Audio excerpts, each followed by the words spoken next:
અફીફા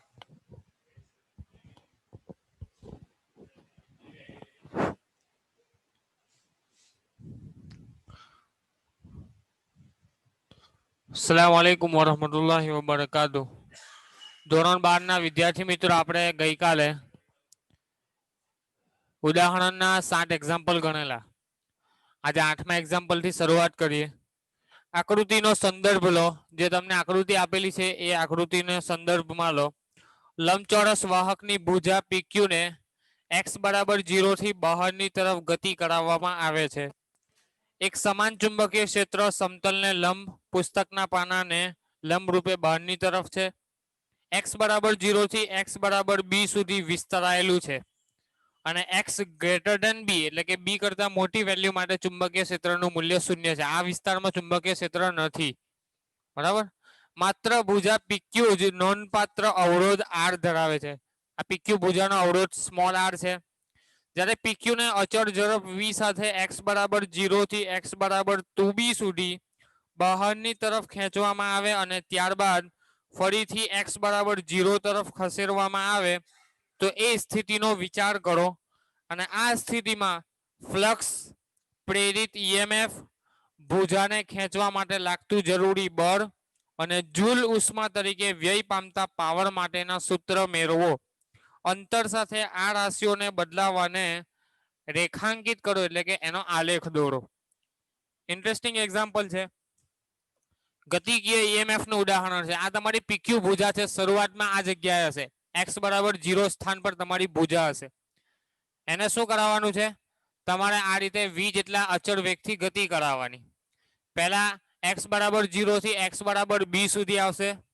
હવે અહીંયાથી અહીંયા ગતિ કરશે એટલે એના એરિયામાં ફેરફાર થશે. શામાં? એરિયામાં. એરિયામાં ફેરફાર થાય એટલે ફ્લક્સમાં ફેરફાર થાય. ફરીથી આગળ ગતિ કરાવશું b થી લઈને 2b સુધી. એના એરિયામાં ફેરફાર થશે પણ ફ્લક્સમાં ફેરફાર નહીં થાય. કારણ અહીંયા ચુંબકીય ક્ષેત્ર હતું, અહીંયા ચુંબકીય ક્ષેત્ર નથી. ચુંબકીય ક્ષેત્ર શૂન્ય તો એરિયા બદલાય પણ ફ્લક્સમાં ફેરફાર થાય નહીં. ઓકે, એટલે આ જગ્યાએ જેટલું ફ્લક્સ હતું એટલું જ ફ્લક્સ તમારું આગળના વિસ્તારમાં રહેશે.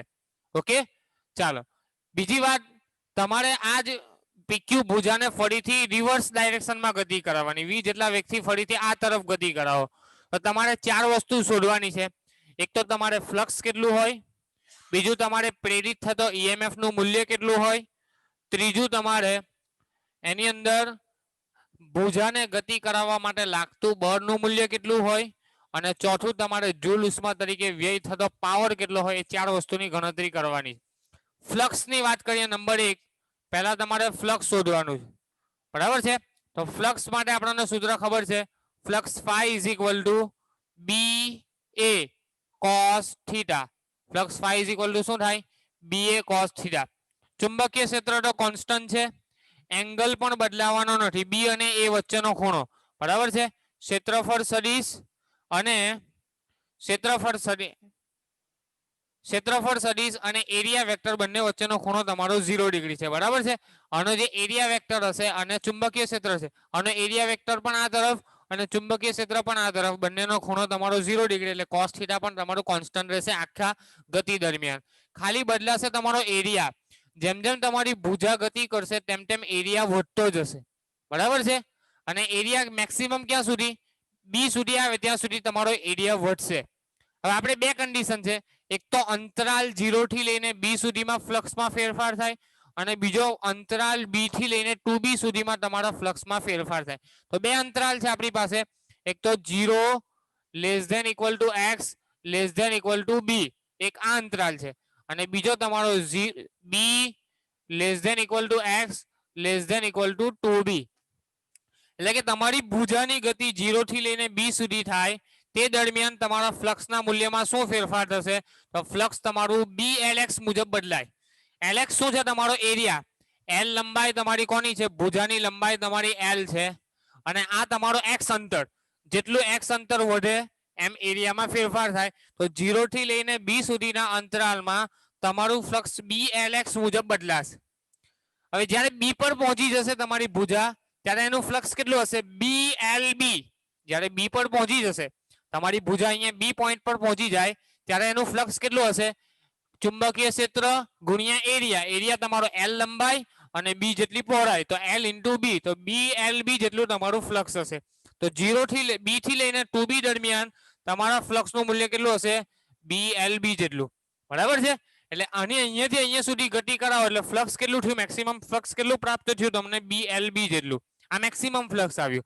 હવે ત્યારબાદ B થી લઈને 2B સુધી ગતિ કરાવો તો તમારો એરિયા તો વધે. શું થાય? એરિયામાં તો વધારો થાય છે, પણ અહીંયા ચુંબકીય ક્ષેત્ર નથી. આ વિસ્તારમાં ચુંબકીય ક્ષેત્ર નથી, તો B નું મૂલ્ય 0 છે. B નું મૂલ્ય 0, તો એરિયા ગમે તેટલો હોય તમારું ફ્લક્સ 0 થઈ જશે. બરાબર છે. એટલે B થી લઈને 2B જેટલા વિસ્તારમાં જેટલું શરૂઆતમાં ફ્લક્સ હતું, ફ્લક્સ એટલું જ રહેશે. આગળ તમારા ફ્લક્સમાં કોઈ ફેરફાર થાય નહીં. બરાબર છે. એટલે મેક્સિમમ ફ્લક્સ કેટલું આવ્યું તમારું? BLB જેટલું. સમજ પડી? એટલે 0 થી લઈને B સુધી ગતિ કરે તેમ તેમ ફ્લક્સમાં ક્રમશઃ વધારો થાય અને મેક્સિમમ B પર પહોંચે ત્યારે મેક્સિમમ ફ્લક્સ કેટલું થાય? BLB જેટલું. પછી તમે B થી લઈને 2B સુધી ગતિ કરો, B થી લઈને 2B સુધી ગતિ કરો, એ દરમિયાન ફ્લક્સમાં કોઈ ચેન્જીસ આવતો નથી. જે ફ્લક્સ તમારું હતું એટલું જ રહેશે. બરાબર છે. હવે પાછી રિવર્સ ગતિ કરીએ. રિવર્સ ગતિમાં શું થાય? 2B થી લઈને B પર આવીએ, ફ્લક્સમાં ઘટાડો થવો જોઈએ પણ નથી થતો. કારણ શું? અહીંયા ચુંબકીય ક્ષેત્ર નથી એટલે ફ્લક્સમાં ઘટાડો થાય નહીં. એટલે જે કોન્સ્ટન્ટ તમારું ફ્લક્સ હતું BLB જેટલું એટલું જ રહેશે. ફરી રિવર્સ ડાયરેક્શનમાં, ફરી આ ડાયરેક્શનમાં આ તરફ આવશો તો ફ્લક્સમાં શું થશે? ક્રમશઃ ઘટાડો થશે. પહેલા ક્રમશઃ વધારો, પછી કોન્સ્ટન્ટ, ફરીથી પાછું કોન્સ્ટન્ટ અને પછી ફરીથી ક્રમશઃ ઘટાડો. તો એને આપણે આલેખ સ્વરૂપે દર્શાવીએ તો આલેખમાં આપણે બિંદુઓને દર્શાવીએ. આ પહેલો તમારો K પોઈન્ટ, L પોઈન્ટ અને આ M પોઈન્ટ. 0 આગળના બિંદુને તમારે K બિંદુ, B આગળના બિંદુને L બિંદુ અને M આગળના બિંદુને તમારે 2B આગળના બિંદુને તમે M બિંદુ નામ આપો. તો આલેખમાં આ તમારું 0, B અને 2B. બરાબર છે. પાછા રિવર્સ જઈએ તો 0, B, 2B, 2B પછી પાછા રિવર્સ આવ્યા B અને પાછા 0. તો 0, B, 2B, B અને 0. આ તમારું x અક્ષ પર અંતર લીધું અને y અક્ષ પર તમારો EMF જે રાશિ તમારે બદલાય છે તે. પહેલા આપણે શાની વાત કરી? ફ્લક્સની. તો x અક્ષ પર, y અક્ષ પર આપણે શું લીધું? ફ્લક્સ. હવે અહીંયા જોજો, શરૂઆતમાં ફ્લક્સ 0 હતું. જેમ જેમ K થી લઈને L સુધી ગયા, K થી લઈને L એટલે કે 0 થી લઈને B સુધી ગયા, તે દરમિયાન ફ્લક્સમાં વધારો થયો ક્રમશઃ. તો આ જો તમારો આલેખ દર્શાવે છે ફ્લક્સમાં ક્રમશઃ વધારો. અને એક પોઈન્ટ એવો આવે છે જ્યારે તમારી ભુજા B પોઈન્ટ પર પહોંચે છે ત્યારે એનું ફ્લક્સ મેક્સિમમ થાય છે BLB જેટલું. બરાબર છે. પછી L થી લઈને M સુધી જાય એટલે કે B થી લઈને 2B સુધી તમારી ભુજા જાય તે દરમિયાન ફ્લક્સમાં કોઈ ફેરફાર નથી થતો. જેટલું ફ્લક્સ શરૂઆતમાં તો એટલું જ રહે. તો અહીંયા ફ્લક્સ કેટલું હતું? BLB. તો L થી લઈને M સુધી પણ તમારા ફ્લક્સમાં કોઈ ચેન્જીસ આવતો નથી. તો આલેખ તમારો સીધી રેખા આવશે. ફરીથી પાછું M થી લઈને L રિવર્સ ડાયરેક્શનમાં 2B થી લઈને B તરફ આ તરફ આવો તો પણ તમારા ફ્લક્સમાં ફેરફાર નથી થતો. તો અહીંયા પણ આલેખ તમારો સુરેખ આવશે. બરાબર છે. અને ફરી L થી લઈને K એટલે કે B થી લઈને 0 તરફ આવો એટલે ફ્લક્સમાં ઘટાડો થાય ક્રમશઃ રીતે. તો BLB જેટલું ફ્લક્સ હતું એ ઘટીને હવે તમારું અહીંયા આવીને 0 થઈ જશે. બરાબર છે. તો આલેખની મદદથી તમે રેખાંકિત કરી શકો ફ્લક્સમાં કઈ રીતે ફેરફાર થાય છે. ઓકે. તો આ તમારી પહેલી ચર્ચા હતી ફ્લક્સની. બીજી ચર્ચા છે તમારે પ્રેરિત EMF ની.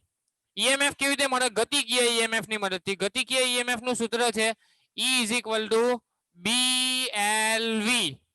ગતિકીય EMF નું સૂત્ર છે E BLV. હવે અહીંયા તો ગમે તેમ જાઓ, એમ જાઓ કે એમ જાઓ, કોઈ ફરક પડે નહીં EMF માં. ખાલી EMF ક્યારે મળે? જ્યારે ચુંબકીય ક્ષેત્ર હોય ત્યારે જ. ચુંબકીય ક્ષેત્ર ના હોય તો તમારું EMF મળે ના. તો કયા કયા વિસ્તારમાં ચુંબકીય ક્ષેત્ર છે? બરાબર છે. તો એક તો આ વિસ્તારમાં ચુંબકીય ક્ષેત્ર છે K થી લઈને L માં. K થી લઈને L સુધીમાં તમારું ચુંબકીય ક્ષેત્ર છે તો એટલા વિસ્તારમાં તમને EMF મળશે. અને EMF કેટલું? BLV જેટલું. તો માની લો કે તમારા આટલા વિસ્તારમાં EMF મળે છે BLV જેટલું. હવે માઇનસ આવ્યું. કેમ માઇનસ આવ્યું? કે તમારી ચુંબકીય ક્ષેત્ર છે, આપણે જે ગતિકીય EMF નું સૂત્ર તારવેલું એમાં માઇનસ નિશાની આવે. E BLV. આપણે આ દિશાને ધન દિશા લઈએ. આ દિશાને આપણે કઈ દિશા લઈએ? ધન દિશા. એટલે કે આ દિશાનો જે વેગ છે એ તમારો ધન વેગ હોય તો અહીંયા તમારું BLV આવે. એટલે એ તમારે માઇનસ અક્ષની નીચેની તરફ તમારો એરિયા મળશે. બરાબર છે. એ BLV જેટલું તમારું EMF BLV. તો આટલા વિસ્તારમાં તમને EMF મળે. પછી L થી લઈને M સુધી અને M થી લઈને L સુધી આટલો વિસ્તાર છે ત્યાં ચુંબકીય ક્ષેત્ર નથી તો ત્યાં તમને ઈએમએફ મળે નહીં, તો આટલા વિસ્તારમાં તમારા ઈએમએફ નું મૂલ્ય 0 છે. જો અહીંયા સુરેખ લાઈન છે, ઈએમએફ મળતું નથી. અને ફરીથી પાછું એલ થી લઈને કે સુધી આ વિસ્તારમાં ફરી તમારું ચુંબકીય ક્ષેત્ર છે તો ઈએમએફ મળશે, પણ વેગ તમારો વિરુદ્ધ દિશામાં. તમે ગતિ આ તરફ કરો છો, આ દિશાની ગતિને તમે ધન દિશા ગણેલી છે, તો આ દિશાની ગતિમાં વેગ તમારો ઋણ આવે, એટલે માઇનસ BLV માં તમારે v ની કિંમત તમારે માઇનસ v લેવી પડે. કેવી લેવી પડે? Minus v. તો માઇનસ માઇનસ પ્લસ થઈ જશે, માટે ઈએમએફ નું મૂલ્ય તમારું પ્લસ BLV ઉપરની તરફ આવશે. ઓકે, પ્લસ BLV જેટલું. આ તમારે ઈએમએફ ની સમજૂતી છે. પછી બળ. બળ કેવી રીતે મળે? તો કોઈ પણ વાહક તારને અથવા કોઈ પણ વાહક ભુજાને તમે ચુંબકીય ક્ષેત્રમાં ગતિ કરાવો. શું કરાવો? ચુંબકીય ક્ષેત્રમાં ગતિ કરાવો તો શું થાય? એમાંના ઇલેક્ટ્રોન વહન ગમે. આપણે ગતિકીય ઈએમએફ માં ચર્ચા કરેલી કે ઇલેક્ટ્રોનનું વહન થાય, વિદ્યુત પ્રવાહની રચના થાય. તો આ વાહક તારમાંથી પણ વિદ્યુત પ્રવાહની રચના થશે. બરાબર છે. હવે વિદ્યુત પ્રવાહ રચાય તો વિદ્યુત પ્રવાહને કારણે એના પર ચુંબકીય બળ લાગે. આપણે ચોથા ચેપ્ટરમાં વાત કરેલી કે પ્રવાહધારી તારને આસપાસ તમે ચુંબકીય ક્ષેત્ર ઉત્પન્ન થતું હોય, ચુંબકીય ક્ષેત્ર મૂકેલું હોય તો એ તારની ઉપર બળ લાગે. અને બળ કઈ દિશામાં લાગે? તમારું આ દિશામાં લાગે બળ. જ્યારે જો પ્રવાહ આ તરફ હોય તો ફ્લેમિંગના નિયમ અનુસાર બળ આ દિશામાં લાગે. બળ આ દિશામાં લાગે છે અને એ બળની વિરુદ્ધ તમારે કાર્ય કરાવીને v જેટલા વેગથી એને આ તરફ ગતિ કરાવવાનો. જ્યારે પ્રવાહની રચના આ દિશામાં થતી હોય ત્યારે બળ આ દિશામાં લાગે. બરાબર છે, ફ્લેમિંગના નિયમ અનુસાર. તો આ દિશામાં તમારું બળ લાગે છે, એની વિરુદ્ધ તમારે ગતિ કરાવીને તમારે ભુજાને ગતિ કરાવવાની. અને એ બળનું મૂલ્ય આપણે ચોથા ચેપ્ટરમાં જોયું, IL ક્રોસ b. બરાબર છે, ચોથા ચેપ્ટરમાં આવતું હતું IL ક્રોસ b. બરાબર છે, અથવા ILB sin થીટા. જેના પરથી આપણે I નું મૂલ્ય પણ મેળવું, BLV/R ઇન્ટુ તમારા LB. બરાબર છે. તો આના પરથી બળનું મૂલ્ય આવશે B² L² V/R. આ સૂત્ર આપણે થિયરીમાં તારવેલું. ગતિકીય ઈએમએફ દરમિયાન વાહકની ભુજા પર લાગતા બળનું સૂત્ર તારો એવું આપણે થિયરીમાં મેળવેલું. ત્યારે એ બળનું મૂલ્ય કેટલું આવતું હતું? B² L² V/R. હવે આ બળ પર કઈ જગ્યાએ લાગશે? જ્યાં ચુંબકીય ક્ષેત્ર હશે તે જ વિસ્તારમાં તમારું આટલું બળ લાગે. ચુંબકીય ક્ષેત્ર ના હોય તો અહીંયા આ શૂન્ય થઈ જાય, આ શૂન્ય તો બળ લાગે નહીં. ચુંબકીય ક્ષેત્ર છે એટલા જ વિસ્તારમાં તમારું બળ લાગે. બળ કેટલું છે? B² L² V/R.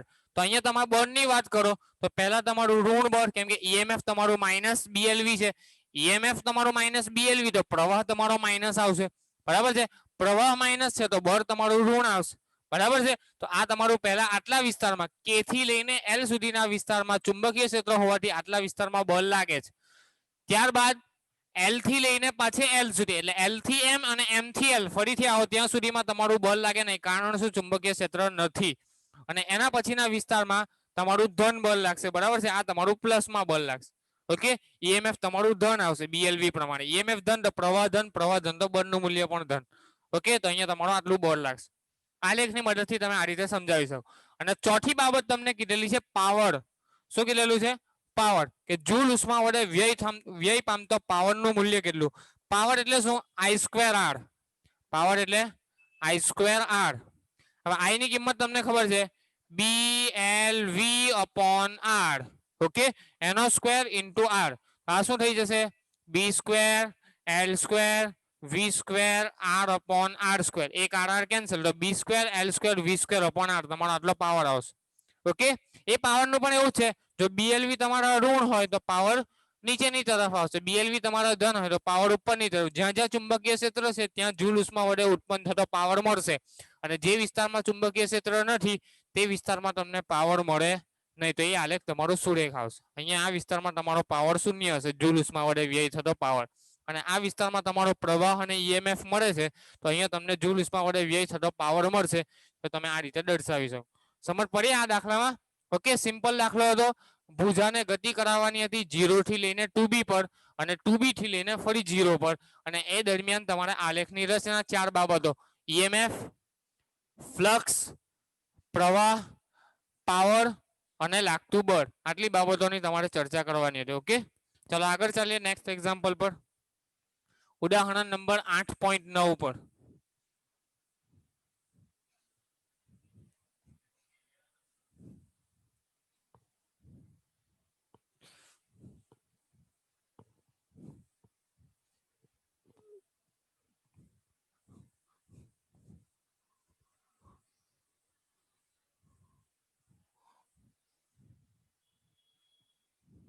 ચાલો 9મું ઉદાહરણ સિમ્પલ ઉદાહરણ છે 9, 10 અને 11. શું કીધું છે? બે સમકેન્દ્રીય ગોળાકાર ગુચરા, એક નાની ત્રિજ્યા R1 નું અને બીજું મોટી ત્રિજ્યા R2 નું છે, જ્યાં R1 is very very less than R2 ને કેન્દ્રો સંપાત થાય એમ સમઅક્ષીય મૂકવામાં આવેલા છે. બે તમારા લૂપ છે, બરાબર છે, ગુચરા છે, સિમ્પલ વર્તુળાકાર ગુચરા છે. એક મોટી ત્રિજ્યાનું છે અને બીજું તમારું નાની ત્રિજ્યાનું છે. આ રીતે ઓકે. એકની ત્રિજ્યા તમારી R1, બીજાની ત્રિજ્યા તમારી R2. કોની ત્રિજ્યા મોટી છે? R2 મોટી છે, તો આ મોટી ત્રિજ્યા તમારી R2, આ તમારી R1. ઓકે. આ ગોઠવણનું અન્યોન્ય પ્રેરકત્વ શોધો. અન્યોન્ય પ્રેરકત્વ એટલે છે M21 અથવા M12. M21 અથવા M12 તમારે શોધવાના છે, બરાબર છે. અન્યોન્ય પ્રેરકત્વની વ્યાખ્યા આપેલી, M21 શોધવું હોય અથવા M21, બરાબર છે. તો M21 નો શું મતલબ? બીજાનું ફ્લક્સ, પહેલાનો પ્રવાહ, બરાબર છે. બીજાનું ફ્લક્સ એટલે phi2, પહેલાનો પ્રવાહ એટલે I1, બરાબર છે. M12 શોધવું હોય તો શું આવશે? phi1 upon I2, બીજાનો પ્રવાહ અને પહેલાનું ફ્લક્સ. આ મુજબ તમને મળી જાય. હવે આપણે વાત કરીએ બાહ્ય ગોળાકાર ગુચરામાં. માની લો કે I2 જેટલો વિદ્યુત પ્રવાહ પસાર થાય છે. આપણે આ વસ્તુનો ઉપયોગ કરીએ M12 નો, કે બહારના જે ગુચરા છે એમાં I2 જેટલો વિદ્યુત પ્રવાહ પસાર થાય. હવે I2 જેટલો વિદ્યુત પ્રવાહ પસાર થાય છે, હવે એ પ્રવાહમાં જો ફેરફાર કરીએ તો તમારી ચુંબકીય ફ્લક્સમાં ફેરફાર થાય. એ ફ્લક્સમાં ફેરફાર થાય એટલે આની અંદર EMF ઉદ્ભવે. શાની અંદર? નાના ગુચરાની અંદર તમારો EMF ઉત્પન્ન થાય અને એ ઘટનાને આપણે અન્યોન્ય પ્રેરકત્વની ઘટના કહેતા હતા, બરાબર છે. કે એક ગુચરામાં પ્રવાહમાં ફેરફાર કરવાથી બીજા ગુચરામાં પ્રેરિત થતા EMF ને અન્યોન્ય પ્રેરિત EMF કહેવાય અને આ ઘટનાને અન્યોન્ય પ્રેરણ કહેવાય અને એના જે પ્રોપર્ટી છે એને કહેવાય અન્યોન્ય પ્રેરકત્વ, બરાબર છે. તો આ ઘટનાની વાત છે. અહીંયા તમે I2 જેટલો પ્રવાહ પસાર કરો છો તો કોના ફ્લક્સમાં ફેરફાર થશે? નાના ગુચરાના ફ્લક્સમાં, એટલે કે phi1 માં ફેરફાર થશે, બરાબર છે. ફ્લક્સ એટલે શું? B A cos થીટા, બરાબર છે. ફ્લક્સ એટલે શું? B A cos theta. આપણે phi1 લઈએ છીએ તો B2 A1 cos થીટા. હવે cos તો અહીંયા તમારું 0 ડિગ્રી છે. ચુંબકીય ક્ષેત્ર અને ક્ષેત્રફળ સદિશ એ બંને વચ્ચેનો ખૂણો તો તમારો 0 ડિગ્રી છે, માની લે તો B2 * A1 આવશે. એરિયા કોનો? પહેલાનો. B2 કોનું? ચુંબકીય ક્ષેત્ર કોનું? મોટા, જે તમારું મોટું બહારનું ગુચરું છે એનું તમારું ચુંબકીય ક્ષેત્ર. ચાલો, હવે આ તમારું સમકેન્દ્રીય વર્તુળ છે અને એના કેન્દ્ર પર તમારે ચુંબકીય ક્ષેત્ર શોધવું. એટલે ચોથા ચેપ્ટરમાં આપણે કીધેલું કે સમકેન્દ્રીય વર્તુળાકાર લૂપ હોય તો એના કેન્દ્ર પર ચુંબકીય ક્ષેત્ર B = μ0 I/2R. આવું સૂત્ર તારવેલું, μ0 I/2R. તો અહીંયા તમારું B2 શું આવશે? μ0 I2/2R2, બરાબર છે. મોટા સમકેન્દ્રી વર્તુળની ત્રિજ્યા કેટલી છે? R2 જેટલી. તો μ0 I2/2R2, બરાબર છે. અને એરિયાની વાત કરીએ, એરિયા કોનો લેવાનો? આના ફ્લક્સમાં ફેરફાર થાય તો એરિયા નાના વર્તુળના હશે તો એ શું આવશે? તમારો પાઈ R1². ઓકે. તો આના પરથી તમને સૂત્ર મળશે μ0 phi1 આવી ગયું. ઓકે. હવે આપણે M12 શોધી કાઢીએ તો M12 બરાબર શું થાય? phi1/I2. phi1 ની વેલ્યુ કેટલી આવી?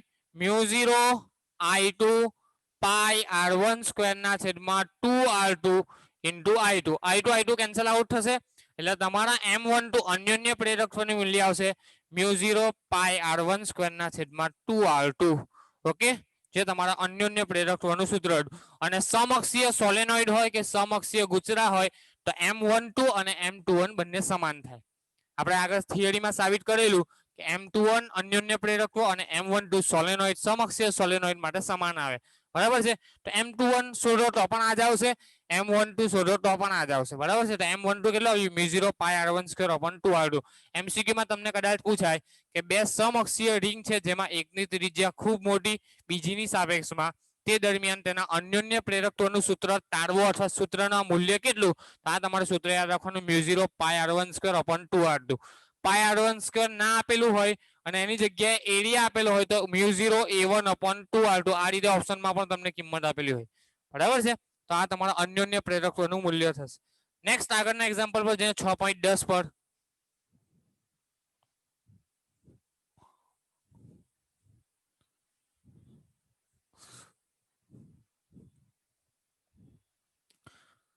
શું કીધું છે 6.10 ની અંદર ચુંબકીય ક્ષેત્ર બી, ક્ષેત્રફળ એ અને સોલેનોઇડ ની લંબાઈ એલ ના પદમાં સોલેનોઇડ માં સંગ્રહિત ચુંબકીય ઉર્જા માટેનું સૂત્ર મેળવો.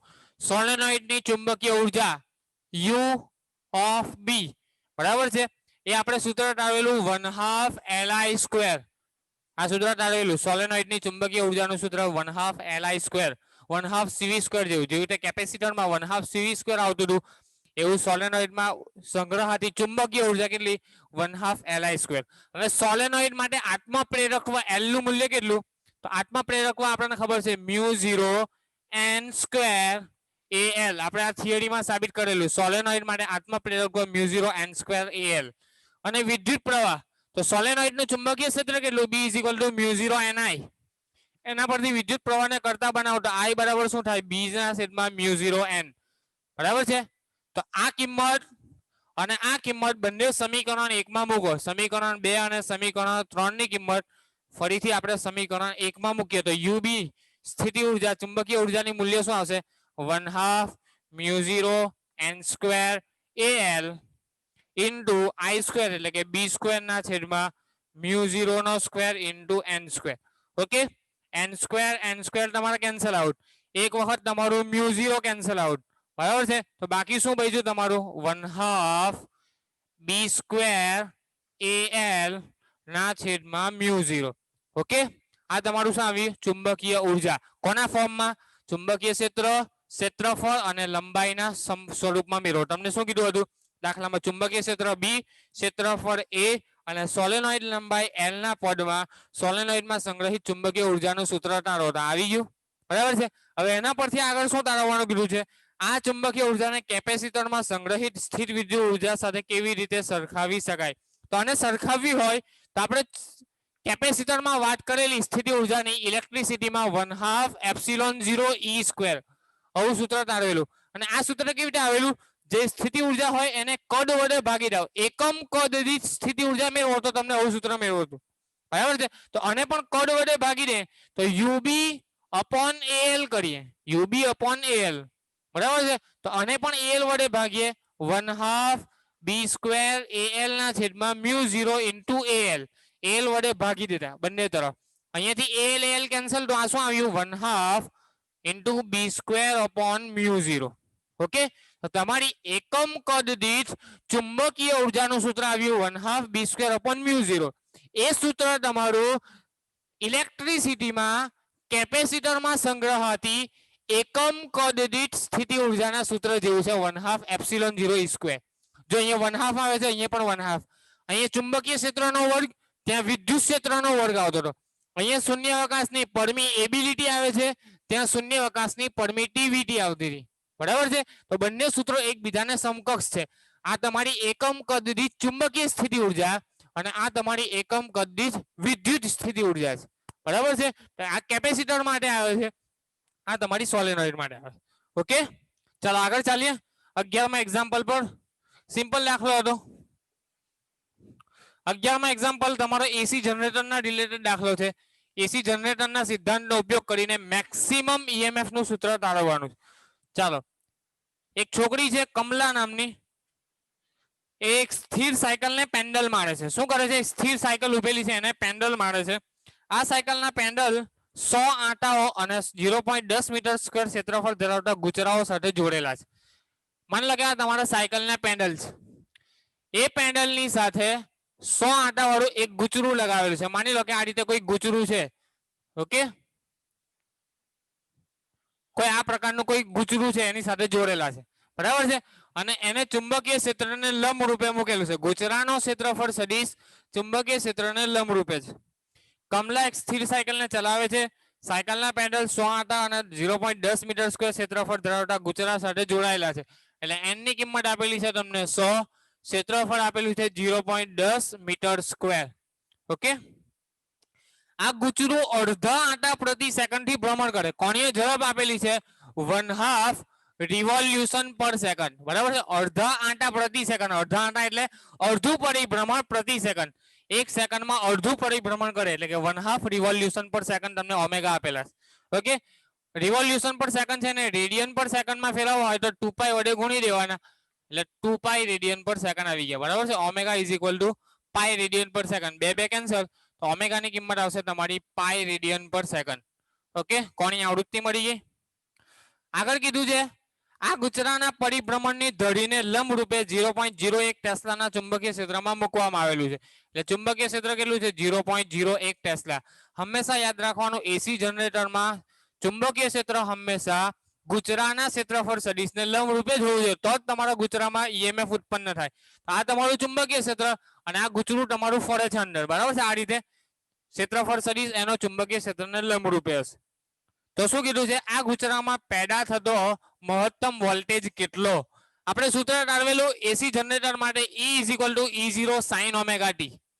આવું સૂત્ર તારવેલું એસી જનરેટરમાં ઉદ્ભવતો EMF E is equal to E0 sin omega T, જેમાં E0 ને આપણે મહત્તમ ઈએમએફ કહેતા હતા, એનું મૂલ્ય આવતું હતું NAB ઓમેગા. E0 નું મૂલ્ય શું આવતું હતું NAB ઓમેગા, જે મહત્તમ ઈએમએફ આપે. શું આપે મહત્તમ ઈએમએફ. તો બસ આ એવું જ છે.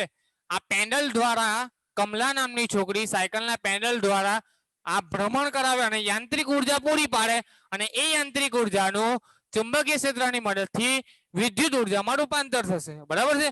યાંત્રિક ઉર્જાનું વિદ્યુત ઉર્જામાં રૂપાંતર એટલે એસી જનરેટર જેવું કાર્ય કરે, બરાબર છે. માટે એસી જનરેટરના સૂત્રનો આપણે ઉપયોગ કરી શકીએ. Maximum EMF E0 is equal two NAB omega.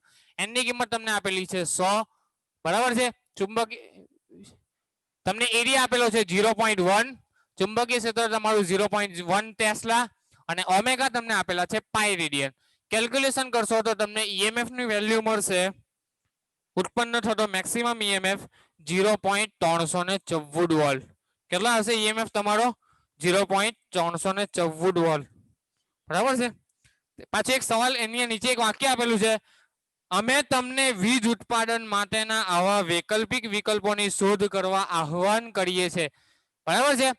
આપણે જનરેટર બનાવવું હોય તો ઘરે પણ બનાવી શકીએ. કેવી રીતે કે આપણા સાયકલના પૈંડા હોય એ સાયકલના પેન્ડલની સાથે આવા કોઈ ગુચરાને જોડી દે અને ગુચરાની આસપાસ તમે લંબરૂપે ચુંબકીય ક્ષેત્ર એપ્લાય કરો તો ગુચરામાં ઈએમએફ પ્રેરિત થાય, અને એ ઈએમએફને ટ્રાન્સફોર્મર દ્વારા ટ્રાન્સફર કરીને તમે ઉપકરણોને ચલાવી શકો. આ એક સાદી રીત છે, બરાબર છે, એસી જનરેટર વિકસાવવાની સાદી રીત. હવે સ્વાધ્યાયના એક્ઝામ્પલ પર આવીએ. સ્વાધ્યાયમાં પહેલા પ્રશ્નમાં કેટલીક આકૃતિઓ આપેલી છે, અને એ આકૃતિમાં તમારે લેન્ઝના નિયમનો ઉપયોગ કરીને પ્રેરિત ઈએમએફ ની દિશા દર્શાવવાની. કે ઉદ્ભવતો પ્રેરિત ઈએમએફ કઈ દિશામાં હશે, બરાબર છે. ચાલો ચાલીએ એમાં પ્રેરિત ઈએમએફ ની દિશા નક્કી કરીએ. પહેલી આકૃતિ તમારી એક ગુચરું આપેલું છે.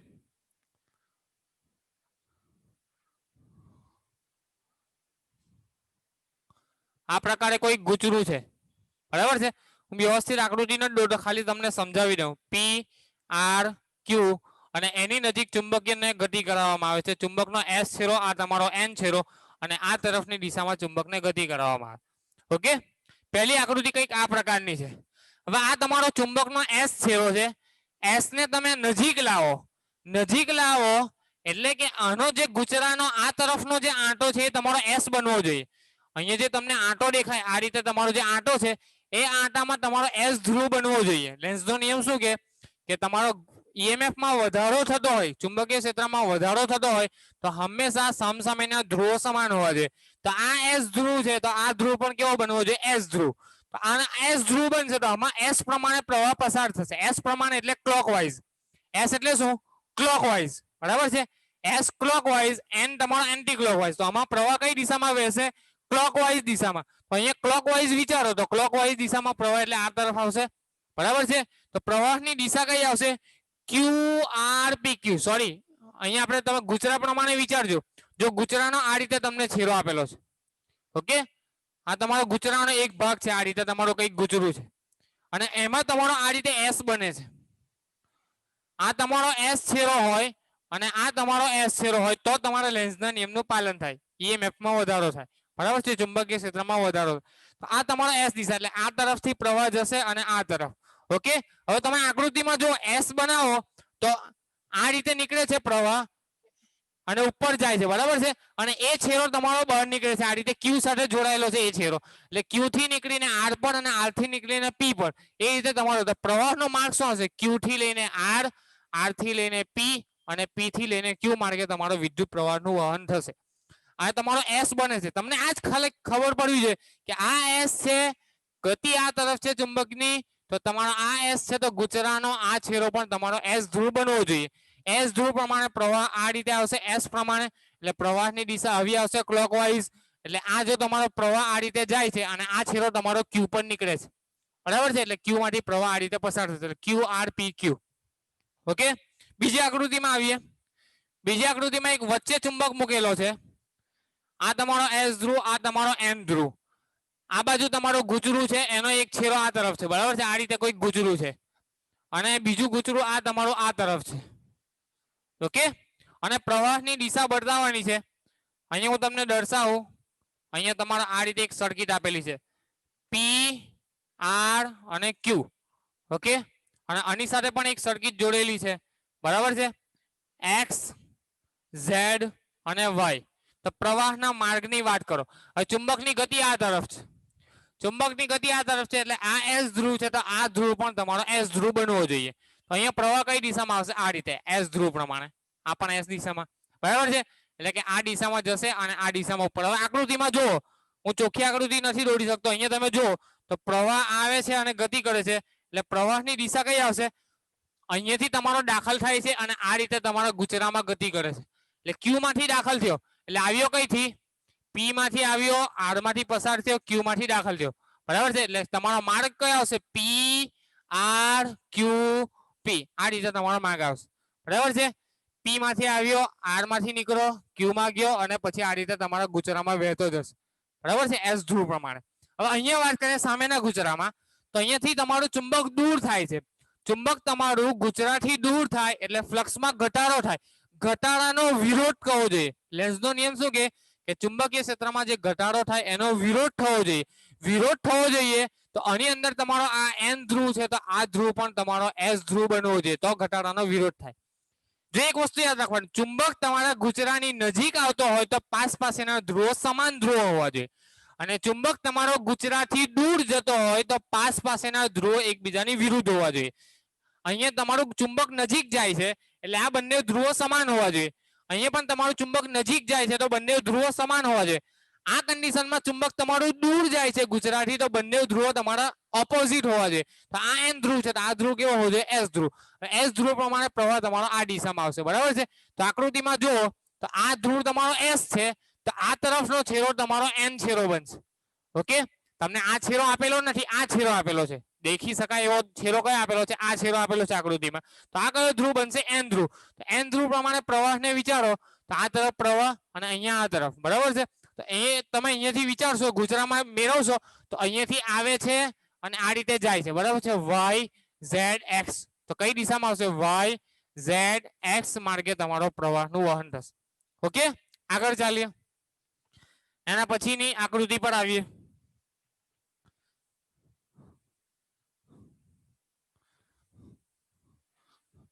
તમારી બુકમાં આકૃતિ એકદમ સ્વચ્છ આપેલી છે. હું અહીંયા 3D માં દોરી નથી શકતો. બુકમાં આકૃતિ 3D માં આપેલી છે એટલે તમને ઓબ્ઝર્વેશન ઇઝીલી થઈ જશે, બરાબર છે. ચાલો, બીજું એક તમને ગુચરું આપેલું છે. આ પ્રકારનું કોઈ ગુચરું છે, બરાબર છે. કેટલી કયો વાંધો? એ બેટરી સાથે જોડેલું છે. અહીંયા તમારી કોઈ કળ છે માની લો. પહેલી કન્ડિશનમાં શું કીધું છે? ફટાફટ સમજાય લો. આ તમારો Y છેડો, Z અને X. પ્રવાહની દિશા આ તરફ અને આ તરફ. ઓકે, કઈ દિશા છે? ક્લોકવાઇઝ. ક્લોકવાઇઝ એટલે આ તમારો કયો છેડો બને? S છેડો બને, બરાબર છે. હવે અહીંયા શું કીધું છે? ડાબ કળ હમણાં જ બંધ કરી. ડાબ કળ હમણાં જ બંધ કરી એટલે પહેલા પ્રવાહનું મૂલ્ય 0 હતું. ડાબ કળ બંધ કરી એટલે પ્રવાહ વધ્યો. પ્રવાહ વધ્યો એટલે કે ફ્લક્સમાં વધારો થયો. ફ્લક્સમાં વધારો થયો તો વધારાનો વિરોધ થાય. શાનો વિરોધ થાય? વધારાનો વિરોધ થાય. તો આમાં જે પ્રવાહ વહે છે એને કારણે આમાં જે EMF ઉત્પન્ન થશે એ EMF આના ફ્લક્સના વધારાનો વિરોધ કરશે. તો આમાં જે EMF ઉત્પન્ન થાય એ કયો EMF થશે? N ધ્રુવ.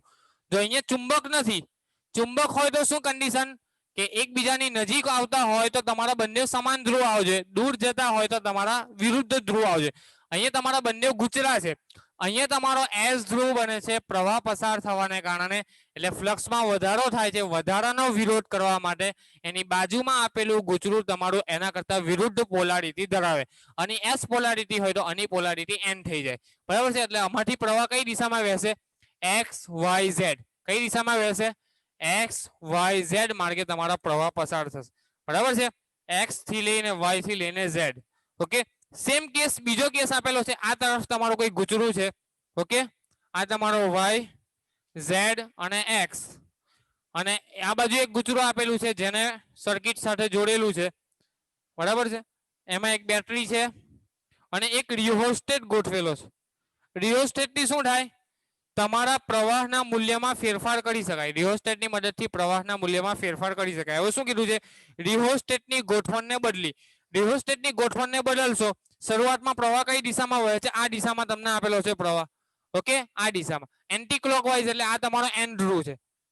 બરાબર છે. એન ધ્રુવ છે. બરાબર છે. આ એન છે તો એના અપોઝિટ થવાનો પ્રયત્ન કરે તો આ કયો ધ્રુવ બનશે? તમારો એસ ધ્રુવ બનશે. બરાબર છે. એટલે પ્રવાહ તમારો આ દિશામાં આવશે. વાય થી લઈને એક્સ, એક્સ થી લઈને ઝેડ. વાય એક્સ ઝેડ માર્ગે તમારો પ્રવાહનું વહન થશે. ઓકે. એના પછીની કન્ડિશનની વાત કરીએ. બે ગુચરા આપેલા છે સોલેનોઇડના. આ રીતે તમારું કોઈ એક ગુચરું છે. બરાબર છે. એની બાજુમાં કોઈ એક બીજું ગુચરું છે. ચાલો, અહીંયા તમારી બેટરી છે. આ તમારો કળ છે. ઓકે. આ એક્સ, આર અને વાય. Same condition. ડાબકળ હમણાં જ ખુલ્લી કરી.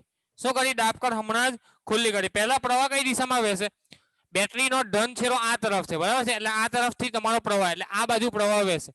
આ તરફથી આ દિશામાં. ઓકે. આ દિશામાં પ્રવાહ વહે છે. એન્ટી ક્લોકવાઇઝ પ્રવાહ વહે છે. ડાબકળ તમે ખોલી. ડાબકળ ખોલી એટલે ફ્લક્સમાં ઘટાડો થશે. શું થશે? ફ્લક્સમાં ઘટાડો. ઘટાડાનો વિરોધ થાય. ઘટાડાનો વિરોધ થાય એટલે આમાં જે દિશામાં પ્રવાહ વહે છે એની વિરુદ્ધ દિશામાં તમારો પ્રવાહ વહેશે. એટલે આ દિશામાં. અહીંયા આ દિશામાં પ્રવાહ છે, એની વિરુદ્ધ દિશામાં તમારો પ્રવાહ વહેશે. એટલે પ્રવાહ કઈ દિશામાં? એક્સ થી લઈને વાય અને વાય થી લઈને આર. એટલે પ્રવાહનો માર્ગ એક્સ થી લઈને વાય અને વાય થી લઈને આર અને આર થી લઈને એક્સ. બરાબર છે. આ માર્ગે તમારો પ્રવાહ વહેશે. અને છેલ્લી કન્ડિશન, લાસ્ટ એક્ઝામ્પલ. એક તમારો પ્રવાહધારિત તાર આપેલો છે. એ તારના વિદ્યુત પ્રવાહમાં ફેરફાર કરો. વિદ્યુત પ્રવાહમાં ફેરફાર કરો તો